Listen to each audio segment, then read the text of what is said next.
Muchas gracias, señor presidente, señores miembros de esta comisión. Agradezco la invitación para presentar la visión del Consejo del Banco Central de Chile sobre los desarrollos macroeconómicos y financieros recientes, sus perspectivas y las implicancias para la política monetaria y financiera. Esta visión está contenida en detalle en el informe de política monetaria de junio de 2017 y en el informe de estabilidad financiera del primer semestre de 2017. Me acompañan los integrantes del Consejo, con la sola excepción del vicepresidente Sebastián Claro, que está en estos momentos en China. Asimismo, me acompañan los gerentes de las divisiones del Banco Central que han estado más involucrados en la evolución de estos informes, así como de la información que subyace a ellos. En los últimos meses, el escenario macroeconómico ha evolucionado en línea con lo previsto en el IPOM de marzo. Por un lado, la inflación no muestra mayores novedades, lo que es coherente con un tipo de cambio que permanece en niveles similares a los de mediados del año pasado, así como holguras de capacidad que se han ampliado gradualmente. La actividad del primer trimestre tuvo un crecimiento anual casi nulo, muy influenciado por el paro en la escondida, en un contexto donde el desempeño de los sectores ligados a la inversión en construcción permanece muy débil. En contraposición, el consumo muestra un panorama más estable, impulsado por el significativo crecimiento de la demanda por bienes durables, el que ha compensado el desempeño más acotado de sus otros componentes. El escenario externo, más allá de las volatilidades recientes, sigue apuntando a un mayor crecimiento del mundo desarrollado, con condiciones financieras favorables para los países emergentes y precios de materias primas sin grandes variaciones luego de su recuperación desde fines de 2016. Así, aunque permanecen focos de incertidumbre relevantes tanto en el ámbito externo como interno, las perspectivas para este año y el próximo no tienen mayores cambios respecto de lo previsto.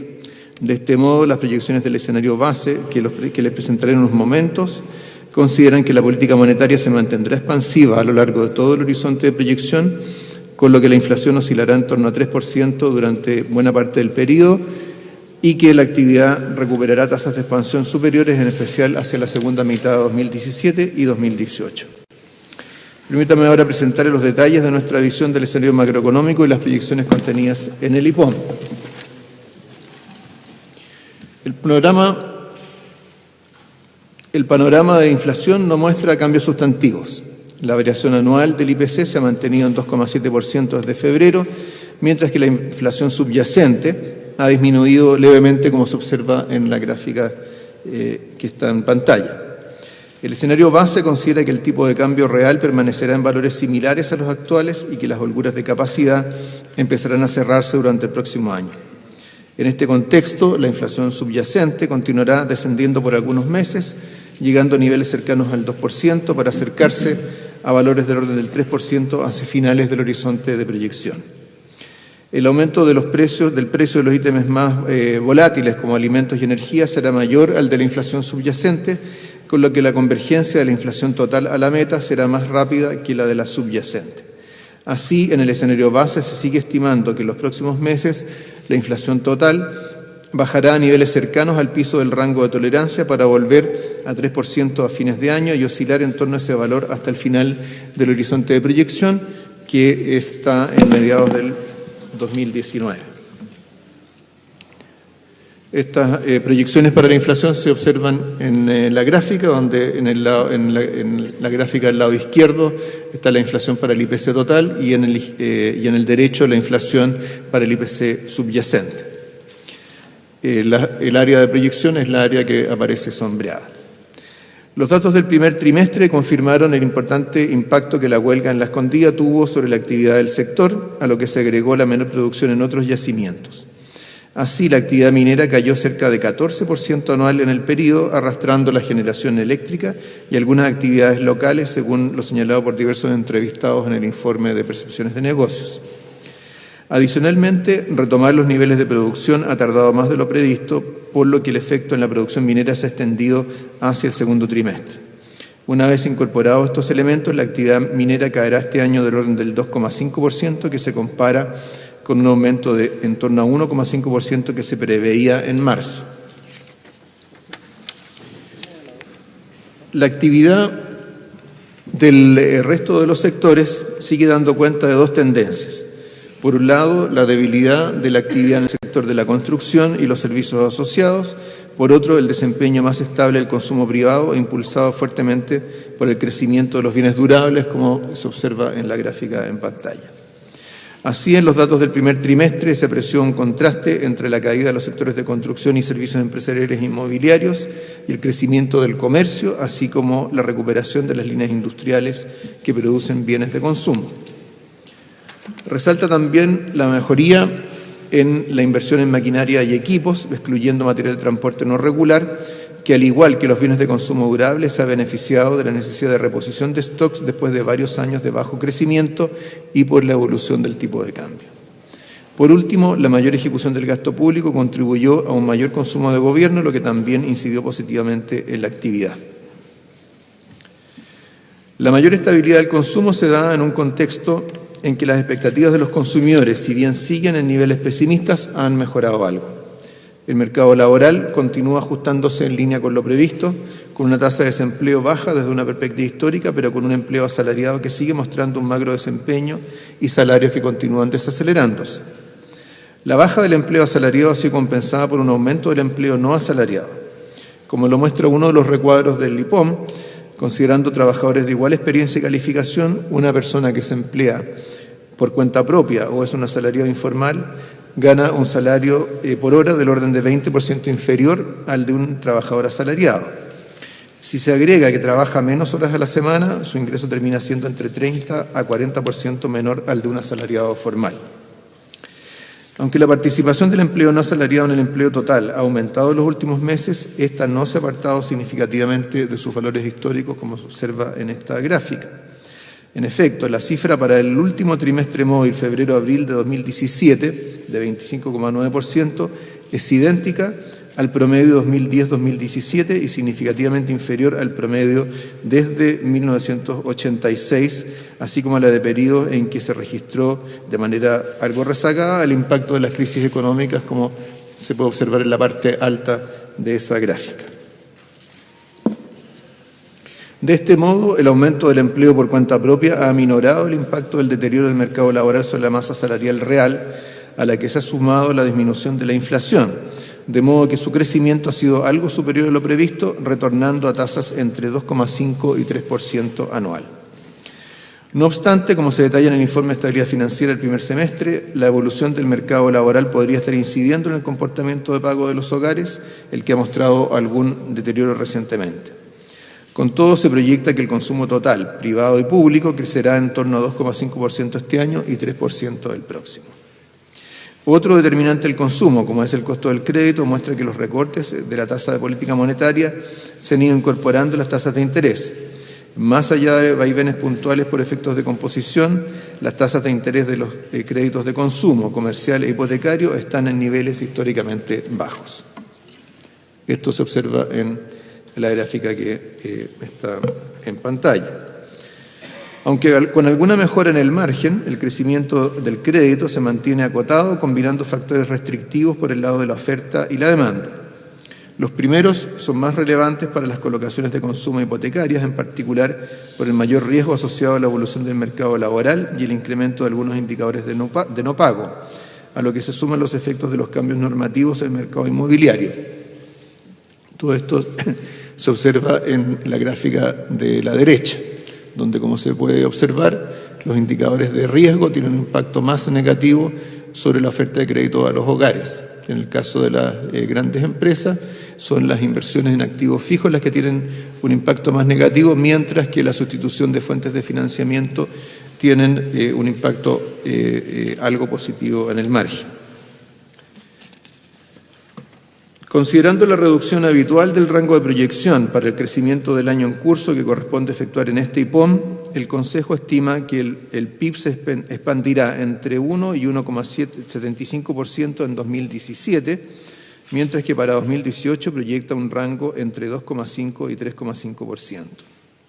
Los cambios responden principalmente a que la actividad minera cayó más de lo esperado en los primeros meses de este año y que su recuperación posterior ha sido más lenta, ya que las perspectivas de crecimiento para el resto de los sectores no han variado mayormente. Así, se sigue considerando que el retorno a tasas de crecimiento acordes con el crecimiento potencial y cierre de brechas es coherente con una economía que no muestra desbalances relevantes, con la disipación gradual de algunos de los factores puntuales que han impedido un mejor desempeño en años recientes, así como con la recuperación de los indicadores de confianza. Se suma a ello una política monetaria más expansiva y un escenario externo que aportará un impulso mayor al de años anteriores. En cuanto a la política fiscal, se asume que continuará la consolidación anunciada por el Gobierno. Con esto entonces se plantea un escenario interno cuyas cifras se ven en el cuadro que está en pantalla. En el sector externo, los datos de los últimos meses tampoco muestran grandes divergencias en relación con lo previsto. En las economías desarrolladas continúan los signos de repunte en un contexto en que sus indicadores inflacionarios se han estabilizado y sus políticas monetarias se mantienen altamente expansivas. A su vez, más allá de los recientes episodios de volatilidad, las condiciones financieras siguen favorables en perspectiva, en particular para las economías emergentes. Ello de la mano de premios por riesgo que siguen bajos, mercados bursátiles que continúan con retornos positivos, flujos de capitales que se sostienen, así como de un retiro del impulso monetario por parte de la Reserva Federal de Estados Unidos, que no ha provocado mayores disrupciones en los mercados. Como lo muestra un recuadro del IPOM, los indicadores de volatilidad se han mantenido en niveles acotados durante el periodo, contrastando con índices de incertidumbre político-económica que siguen elevados. Sin embargo, el hecho de que ambos índices capturen elementos distintos de la incertidumbre podría justificar esta situación, por lo que deben ser considerados en forma complementaria y no sustitutiva. El panorama para el crecimiento en China continúa estable, aunque información más reciente ha generado ciertas dudas respecto de la velocidad a la que se expandirá esta economía durante el resto del año y ha aumentado la preocupación sobre la estabilidad de su sector financiero, especialmente en un contexto de normalización monetaria interna y externa. En América Latina se destaca que en varias economías la actividad ha sido algo más débil de lo esperado, pero la menor inflación ha permitido normalizar más rápido la política monetaria, lo que debería contribuir a retomar mejores cifras. Esto se puede observar en las dos gráficas que están en pantalla, donde se presentan las perspectivas de crecimiento para las economías de América Latina y el comportamiento de la inflación efectiva para Brasil, Chile, Colombia, México, Perú y Argentina en el caso de actividad. En el caso de inflación sabemos las dificultades que hubo en el pasado con el cálculo de los índices de precio. Como se puede apreciar ahí, entonces, Brasil ha tenido durante este periodo cifras de variación bastante más débiles que los otros países de la región. Perú ha sido el país con mayor crecimiento, aunque ha tenido una corrección bastante importante recientemente. En el caso de la inflación efectiva, esta se ubicó en niveles relativamente altos en Brasil y en Colombia el año pasado, pero a partir de entonces se ha producido una importante reducción. Esto es entonces lo que, como se señala en el informe, ha permitido que los bancos centrales de estos países tengan políticas monetarias más expansivas y por esa vía contribuyan a amortiguar el debilitamiento de la actividad que se ha observado recientemente. El caso de México, por supuesto, es un caso especial derivado de su relación con la economía de Estados Unidos, lo cual ha significado una evolución del tipo de cambio en una dirección distinta de la que ha tenido en otros países de la región. De este modo, se prevé que el crecimiento mundial promediará 3,5% en 2017 y 2018, con socios comerciales que aumentarán 3,3% en el mismo lapso. Ambas cifras son muy similares a las previstas en marzo. Asimismo, se mantiene un precio del cobre de $2,55 la libra este año y $2,5 el próximo, el mismo lapso en que el precio del petróleo promediará algo más de $50 por barril. Estos supuestos para el precio del cobre son exactamente los mismos que teníamos en el IPOM de marzo. En el escenario base, la política monetaria se mantendrá expansiva a lo largo de todo el horizonte de proyección. Como supuesto de trabajo, se considera una trayectoria coherente con la que mostraban las distintas medidas de expectativas al cierre del informe, las que se presentan en la gráfica que está en pantalla. Como siempre, es necesario destacar que esto es un supuesto de trabajo. y no un compromiso. Así, la implementación de la política monetaria y eventuales ajustes en la tasa de política serán contingentes a los efectos de la nueva información en la inflación proyectada. En cuanto a los escenarios de riesgo, observamos que en el ámbito externo las principales fuentes de incertidumbre siguen ligadas a los factores identificados en IPOM previos. Por un lado está la evolución de la política fiscal y monetaria en Estados Unidos y su impacto sobre la economía global y las condiciones financieras. Se suma la incertidumbre en torno al ambiente político. En Europa, los resultados de elecciones recientes han ido disipando algunos de los riesgos políticos en un contexto donde se ha afianzado el crecimiento y los datos han sorprendido al alza, de modo que no es descartable que la economía global reciba un impulso adicional desde esta región. China sigue siendo una preocupación, ya sea porque los datos coyunturales han sembrado algunas dudas respecto a la trayectoria futura del crecimiento o porque algunos de sus mercados exhiben desequilibrios que aún deben corregirse. América Latina sigue rezagada en la recuperación de sus economías y algunas de ellas aún requieren de ajustes fiscales y monetarios y en menor medida de su sector externo. Los recientes acontecimientos políticos en Brasil podrían generar efectos más relevantes sobre las condiciones financieras para la región. En lo interno, la inflación y la actividad han evolucionado acorde con lo previsto y sus perspectivas no muestran cambios relevantes. Lo mismo ha ocurrido con el mercado laboral. Sin embargo, tras varios años de bajo crecimiento, sigue siendo un riesgo que las empresas requieran hacer ajustes mayores en sus planillas, especialmente si las perspectivas de recuperación de la actividad no se materializan, debilitando el crecimiento de la masa salarial con efectos negativos en el gasto. Por el contrario, tanto un mayor impulso externo como una mejora de expectativas podría hacer reaccionar la inversión con más fuerza, especialmente en un contexto donde la política monetaria se ha tornado más expansiva y las condiciones financieras locales y externas son favorables. En este contexto, el Consejo considera que el balance de riesgos para la inflación y para la actividad está equilibrado. Esto, por cierto, no significa que no veamos riesgos en el horizonte, pero sí que la probabilidad de ocurrencia de eventos es similar en una u otra dirección. En la medida de que estos sean indicativos de un cambio de escenario futuro, el banco reaccionará y ajustará sus decisiones. La historia del último año y medio es una buena demostración de la flexibilidad de la política monetaria para responder a cambios significativos en las condiciones económicas. Mirada en perspectiva, la política monetaria se mantuvo expansiva y con una TPM estable entre octubre de 2014 y septiembre de 2015, pese al aumento de la inflación como producto de la significativa presión cambiaria, al interpretar correctamente que se trataba de un fenómeno transitorio derivado de presiones sobre los precios por el lado de la oferta. A fines de 2015 se inició un proceso de normalización apoyado en un escenario en que se proyectaba un crecimiento similar al potencial, con limitadas holguras de capacidad. Este ajuste, sin embargo, se desarrolló con gradualidad y prudencia, con un incremento de la TPM de 25 puntos base en octubre y diciembre de 2015, manteniendo en todo caso el sesgo expansivo o la orientación expansiva de la política monetaria. Esta prudencia, acompañada de una visión focalizada en las perspectivas futuras de la economía, permitió ajustar con rapidez la orientación de la política monetaria cuando se comenzó a esbozar un cambio en el escenario macroeconómico. En efecto, la apreciación cambiaria y los signos de menor dinamismo en la primera mitad de 2016 llevaron al banco a modificar sus proyecciones de inflación y crecimiento.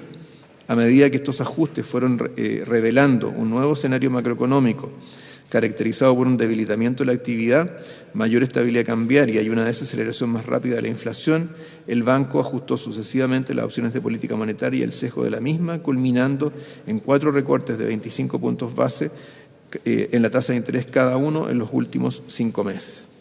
De este modo, respondiendo a los cambios en el panorama macroeconómico de mediano plazo, la TPM ha acumulado un descenso de 100 puntos base desde enero de este año, llevándola a 2,5%. Con esto, la TPM se ubica entre 150 y 200 puntos base por debajo de los niveles considerados neutrales.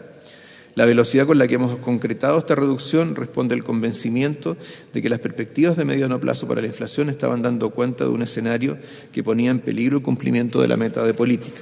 Todo esto por las implicancias que la evolución del escenario macro, en particular la debilidad de la actividad, tenía sobre ellas.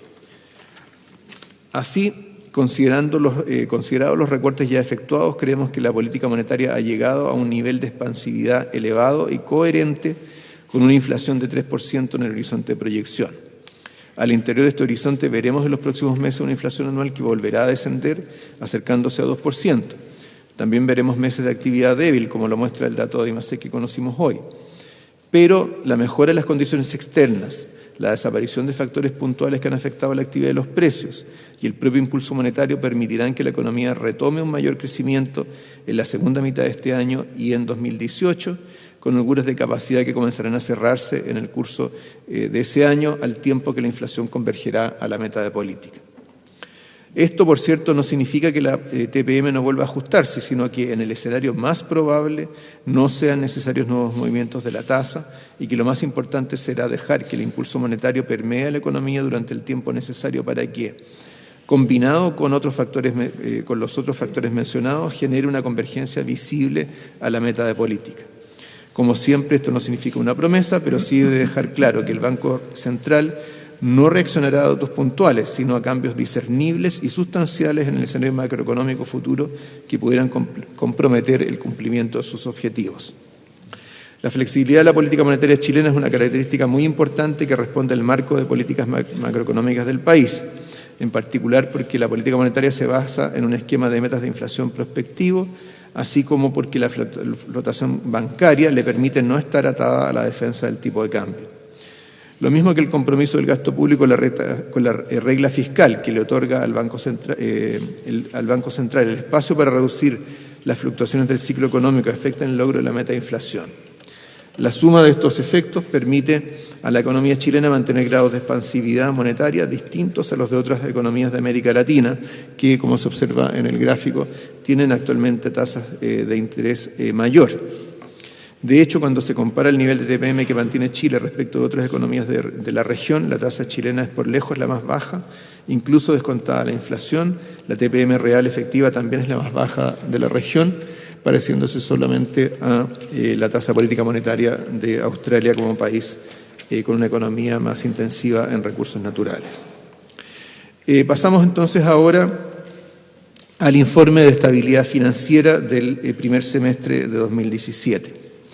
En este informe se da a conocer en forma semestral los sucesos macroeconómicos y financieros recientes que podrían incidir en la estabilidad financiera de la economía chilena. En contraste con el IPOM, el IEF no se articula en torno a un escenario base, sino que se focaliza en los riesgos financieros más relevantes. En este IEF destacamos que en el último tiempo el sistema financiero chileno no ha registrado eventos de disrupción importantes y los antecedentes disponibles señalan que se encuentra en una posición adecuada para resistir el impacto de escenarios de tensión. Los sistemas de pagos internos y externos han funcionado con normalidad, mientras los indicadores de riesgo de crédito hasta ahora se han mantenido bajos. No obstante, desarrollos recientes dan cuenta de un aumento gradual de estos últimos. Destaca como riesgo el que, de prolongarse la desaceleración de la actividad económica local registrada en los últimos años, se pueda profundizar este deterioro. En lo externo, los riesgos que recoge el IEF son similares a los que acabo de describir para el IPOM. Destaca que la incertidumbre global continúa elevada, con lo que no se descarta hacia adelante el riesgo de revisiones en las perspectivas económicas a nivel mundial. También resalta que posibles alzas en las tasas de interés de largo plazo en los mercados internacionales, además de conllevar un efecto cambiario, podrían traspasarse a las tasas nacionales, traduciéndose en mayores costos de financiamiento para los agentes locales. Como les acabo de mencionar, el costo de financiamiento local de corto y largo plazo alcanzó niveles históricamente bajos, en línea con la expectativa de mercado para la TPM y el entorno de tasas bajas externas de largo plazo. En este contexto, los inversionistas institucionales presentaron moderados cambios en la composición de sus portafolios. En particular, el patrimonio de los fondos mutuos tipo 1 continuó creciendo relativo a los demás fondos. Las compañías de seguro siguieron incrementando sus posiciones en inversión inmobiliaria y los fondos de pensiones aumentaron su exposición en bonos locales. Asimismo, al cierre estadístico de este IEF no se observaban cambios relevantes entre los fondos administrados por las AFP, en contraste con el importante traspaso de afiliados hacia el fondo E que se documentaba en el informe anterior. Resalta también que la posición financiera de las empresas locales no presenta mayores cambios respecto de IEF previos, pese a que la actividad económica local ha mostrado un desempeño menor al esperado. La deuda total sobre el producto se redujo levemente, explicada en gran parte por fuentes de financiamiento externas. En tanto, el mayor dinamismo de la emisión de bonos se ha enfocado principalmente en el refinanciamiento de pasivos, mientras la tasa de crecimiento de las colocaciones comerciales sigue baja. El conjunto de empresas que reportan a la SBS aumentó su rentabilidad al cierre de 2016. Sin embargo, alrededor del 70% de este incremento tiene su origen en fuentes no operacionales. Finalmente, aquellas firmas de sectores productivos que no reportan a la SBS ni tienen deuda externa presentan una disminución de su deuda bancaria en el último tiempo. Esto, combinado con la información de la encuesta de crédito bancario, daría cuenta de menores necesidades de financiamiento por parte de estas firmas, lo que es coherente con la evolución de la actividad económica local. El menor dinamismo de la economía ha afectado en el margen el comportamiento de pago de las firmas, incrementando el riesgo de crédito de la cartera comercial.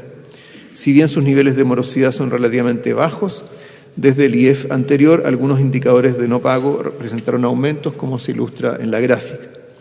Esto, sumado a que la fracción de créditos clasificados como subestándar se mantuvo relativamente alta, lo que ha reducido la calidad de la cartera comercial. Hacia adelante, un escenario macroeconómico menos favorable conllevaría que una parte de estos créditos pase a incumplimiento. La evolución del mercado laboral ha comenzado a reflejarse en un deterioro de los indicadores económicos y financieros de los hogares. Así, desde el IEF pasado, los créditos de consumo bancarios presentaron un aumento en su incumplimiento. En tanto, el impago hipotecario detuvo la disminución observada en los últimos años.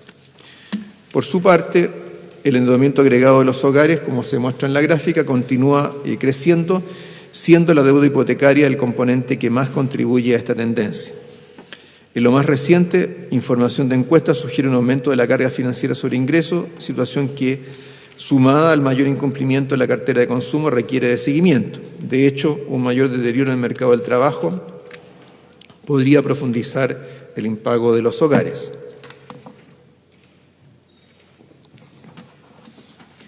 El mercado inmobiliario residencial continúa ajustándose. Las ventas de viviendas nuevas en la región metropolitana se recuperaron lentamente, mientras que los precios de viviendas usadas y nuevas redujeron sus tasas de expansión. Al mismo tiempo, la introducción de nuevos proyectos se ha ralentizado en línea con menores perspectivas de crecimiento del sector. Con todo, distintos indicadores del sector inmobiliario residencial, como los que se grafican en pantalla, incluido el crédito hipotecario, dan cuenta de una desaceleración en línea tanto con la evolución de la situación económica como con los cambios tributarios y normativos discutidos en IEF previos. Por último, los desistimientos de compras de viviendas se han mantenido acotados, pero es posible que se incrementen ante un mayor deterioro en el mercado laboral. Esto podría afectar a empresas inmobiliarias que no tengan flujo de caja suficiente para afrontar los costos asociados a la reventa de una unidad desistida.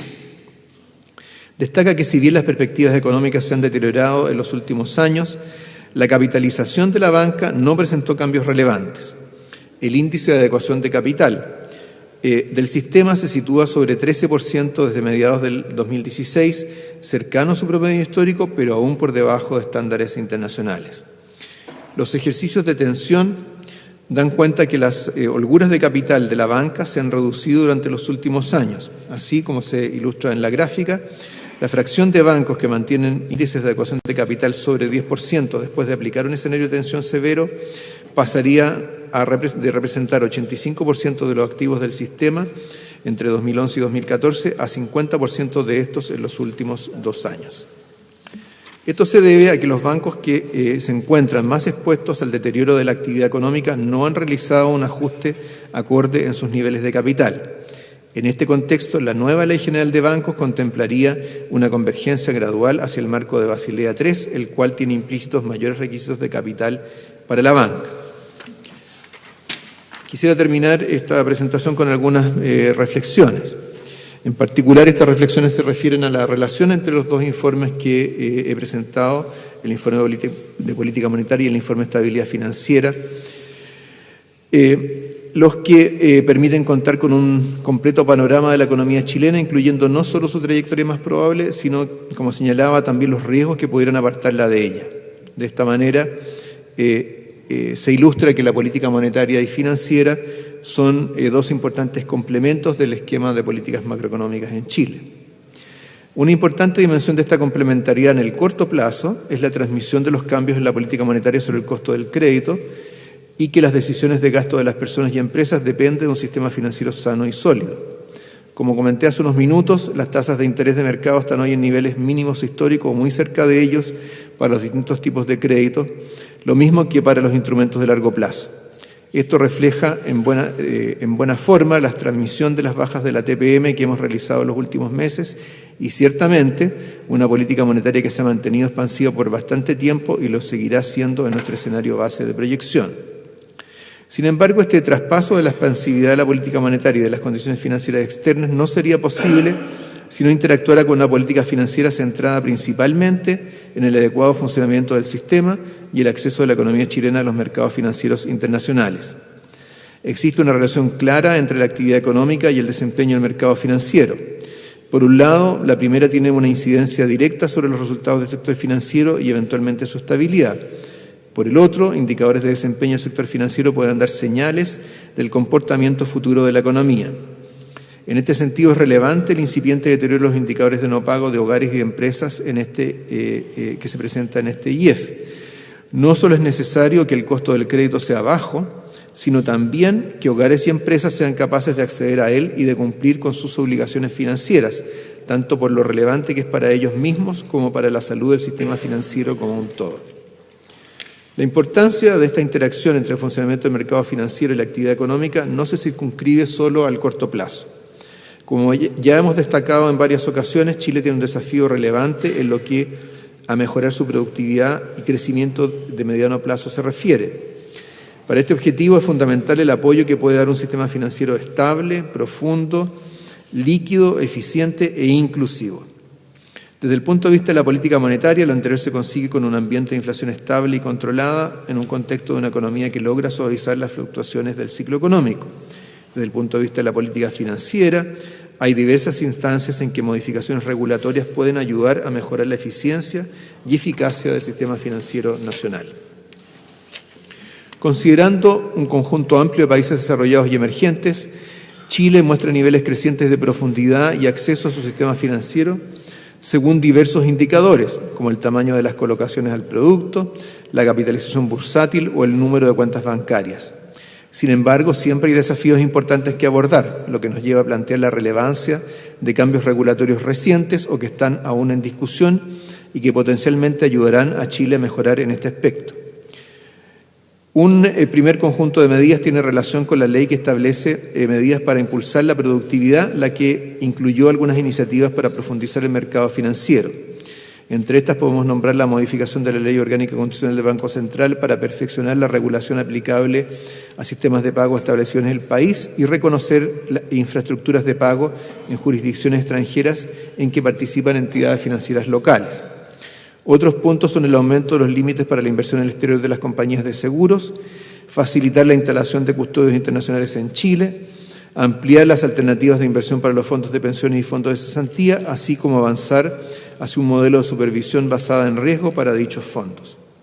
En el ámbito de la inclusión financiera, un cambio regulatorio destacable ha sido la ley que permite la emisión de tarjetas de prepago por parte de entidades no bancarias, orientada a promover el desarrollo y la masificación de los pagos electrónicos y una mayor inclusión financiera junto con aumentar la competencia en los medios de pago. Su implementación requiere que el banco y la Superintendencia de Bancos emitan las normas que regularán esta actividad. Estas, además de regular la implementación de tarjetas de prepago, incorporará otra serie de perfeccionamientos normativos sobre el sistema de medios de pago en general, los que deberían contribuir a favorecer el desarrollo, competencia e incorporación de nuevas tecnologías a esta actividad. Por último, otro cambio a destacar es la ley que crea la Comisión de Mercados Financieros, que constituye un cambio muy significativo en la estructura de regulación y supervisión financiera del país y cuya implementación supone un importante reto de política pública. Si bien esos avances han sido significativos, el camino a recorrer aún presenta desafíos. En lo más inmediato se ha anunciado el próximo envío al Congreso Nacional de un proyecto de nueva Ley General de Bancos con un foco en 3 áreas: gobierno corporativo del regulador, normas de capitalización de Basilea III y resolución bancaria. El avance en estas 3 áreas resulta de la mayor relevancia. En particular, una mayor convergencia con los estándares internacionales sobre requerimientos de capital bancarios definidos por Basilea III resolvería un rezago que ha mantenido el sistema bancario por varios años. Una vez que este proyecto sea enviado por el Ejecutivo, es deseable que reciba la atención necesaria y pueda avanzar en su tramitación a pesar de los procesos políticos que caracterizarán los últimos meses de este año. Otro tema de amplio debate a nivel internacional son los potenciales efectos de las innovaciones tecnológicas en los mercados financieros. Estas innovaciones tienen el potencial de producir grandes cambios en el sistema financiero, los que supondría grandes oportunidades para los actores del sistema, pero también amenazas para la estabilidad y seguridad del mismo. Abordar este tema de manera adecuada y oportuna es un desafío para los reguladores. Igualmente, un área con importantes desarrollos recientes es la regulación del mercado de derivados. Este es un punto de interacción significativo entre la estabilidad del sistema financiero, la política monetaria y el crecimiento económico. En el contexto de una economía con un tipo de cambio flexible, el acceso a cobertura cambiaria con adecuada regulación y supervisión es sin duda importante para los distintos agentes. Chile ha mostrado avances importantes en esta materia con un mercado de derivados que ha aumentado con respecto al producto, quedando por encima del promedio de Latinoamérica y otras economías emergentes. En este contexto es importante ampliar el sistema de información de derivados, permitiendo que se aproxime en mayor medida a los estándares internacionalmente aplicados a repositorios de transacciones, los cuales se consideran actualmente de una relevancia equivalente a otros tipos de infraestructuras financieras como depositarios centrales de valores, entidades de contraparte central y sistemas de pago. En suma, creemos que hay un conjunto de cambios legales que permitirán al sistema financiero chileno ganar en eficiencia y estabilidad, otorgando herramientas para que los distintos agentes puedan tomar mejores decisiones y dar paso a un mayor crecimiento. Ello, junto con una política monetaria orientada a mantener la estabilidad de la inflación en el mediano plazo, son el mejor aporte que el banco puede hacer al desarrollo de nuestro país. Estimados senadores, a partir del segundo trimestre de 2016 se produjo un cambio en el escenario económico en Chile con una demanda más débil y menores presiones inflacionarias. Este escenario se manifestó especialmente en las bajas cifras de actividad y precios a fines de 2016 y comienzos de 2017. A medida que los datos permitieron dimensionar la naturaleza y magnitud de este cambio, el banco ajustó su política monetaria, recortando la TPM en 100 puntos base en 5 meses. Este ajuste se completó con la última baja con la RPM de mayo. La acción del Banco Central ha significado acentuar la orientación expansiva de la política monetaria, la que ha mantenido una tasa de instancia monetaria por debajo de sus niveles neutrales durante más de 3 años.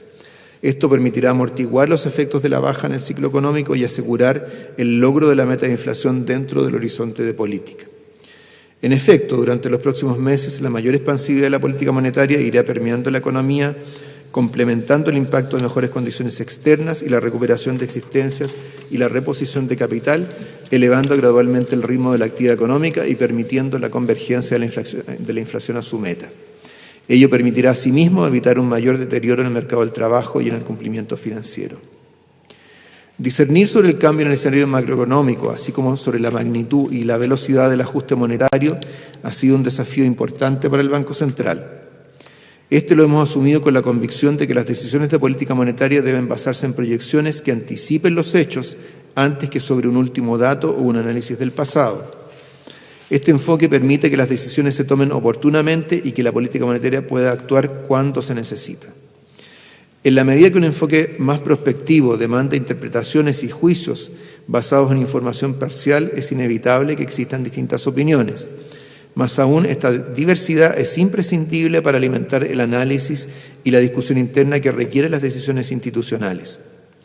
Hoy hemos compartido con ustedes 2 informes que reflejan la visión institucional del Banco Central sobre el cuadro macroeconómico, las perspectivas para la inflación, los riesgos financieros y la orientación de las políticas que son de nuestra responsabilidad.